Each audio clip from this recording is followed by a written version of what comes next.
പയറുപരിക്കൂട്ടി ഉണ്ടാക്കാൻ പോവാണ്. അപ്പം നമുക്ക് അതിന് വേണ്ടി നമ്മൾ വെള്ളത്തിൽ കഴുകി വെച്ചിരുന്ന പയറെടുത്തിട്ടുണ്ട്. നമുക്കിനി ഇതേ വലിപ്പത്തിൽ കുഞ്ഞിതായിട്ട് അരിഞ്ഞു കൊടുക്കാം.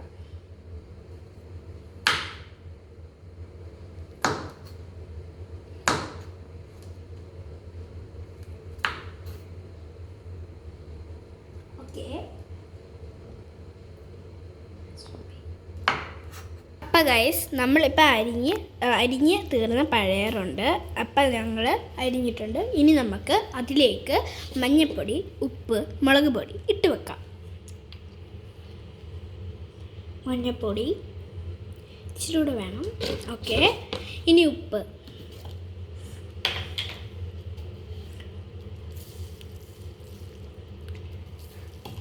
ഇനി അടുത്ത മുളക് പൊടിയാണ്.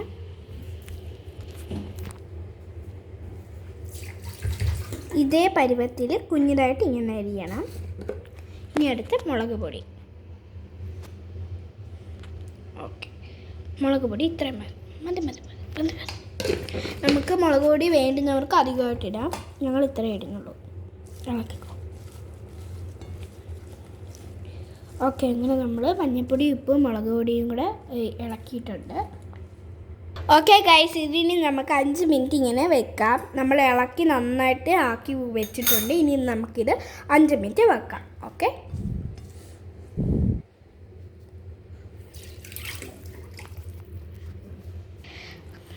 അപ്പോൾ ഗൈസ് നമ്മൾ പാന് ഓണാക്കുന്നുണ്ട്.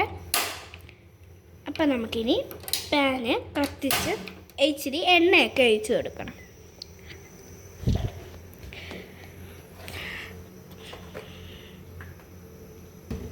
എണ്ണ ഒഴിച്ച് കഴിയുമ്പോൾ നമുക്ക് നമ്മൾ ഹീറ്റ് വരുന്നുണ്ടോ എന്ന് നോക്കണം.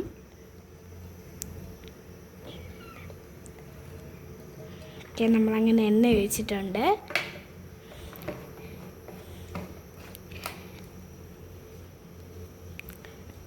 ഇനി ആ എണ്ണയൊന്ന് ചൂടാവണം.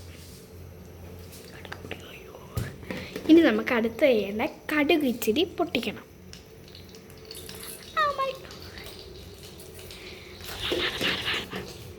ഗൈസ്, അങ്ങനെ കടുക് പൊട്ടുന്നുണ്ട്. കണ്ടോ ഗൈസ്, നന്നായിട്ട് കടുക് പൊട്ടി വരുന്നുണ്ട്. ഇനി അടുത്ത് നമുക്കൊരു മുളക് പൊട്ടിച്ചിടണം. ഓ നോ ഗൈസ്, അങ്ങനെ നന്നായിട്ട് കടുക് പൊട്ടി അത് പൊട്ടി തീർന്നിട്ടുണ്ട്. ഓക്കെ, ഇനി നമുക്ക് മൂപ്പിക്കാൻ വെച്ചേക്കുന്ന പയർ ഇട്ട് കൊടുക്കാം. അത് നന്നായിട്ട് മൂത്ത് വരണം. അതിന് വേണ്ടി നമുക്ക് ഇളക്കി കൊടുക്കാം. അങ്ങനെ നമ്മുടെ പയറുപരിക്കൂട്ടി റെഡിയാവുന്നുണ്ട്.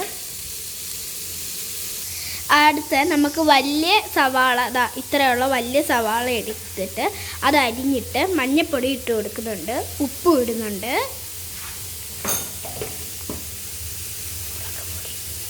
ഇനി അടുത്ത് നമ്മൾ ഇടാൻ പോകുന്നത് മുളക് പൊടിയാണ്. മുളക് പൊടി നന്നായിട്ട് ഇട്ട് കൊടുത്തിട്ടുണ്ട്. ഇനി നന്നായിട്ട് ഇളക്കണം.